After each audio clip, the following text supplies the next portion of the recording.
በቀፎ ብድር ከተዘጋጁ ውስጥ አንደኛውና ሌላኛው ደግሞ የሳምሰንግ ጋላክሲ A16 ነው። ታዲያ አከፋፈሉ እንዴት ነው? ምን ምን ስፔሲፊኬሽን አለው? ይህን አካውንት ፎሎ ማድረግ ጀምሩ። ታዲያ የሳምሰንግ ጋላክሲ A16 ማለት ነው ስፔሲፊኬሽኑን ብናየው ከ3G 4G 5G ኔትወርክ መጠቀም የሚያስችለው ከዛ በተጨማሪ እስከ 5000 ሚሊ አምፒር አለው የባትሪ አቅሙ ማለት ነው። 128 በ6 ነው የሚሞሪ ስቶሬጁ ማለት ነው። አንድሮይድ ቨርዥኑም 14 ነው። ከዛ በተጨማሪ አከፋፈሉ ያው እንደሌሎቹ በ6 ወር እና በ12 ወር የክፍያ አማራጭ ሲሆን በ6 ወር ከፍለን ለመጨረስ 5426 ብር ነው። በ12 ወር ደግሞ ለመጨረስ 2930 ብር ነው ማለት ነው።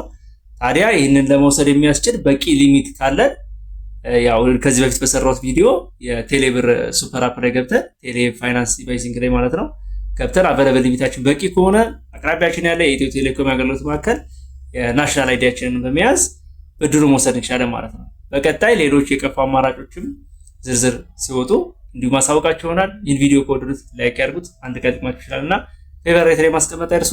ይመቻችሁ።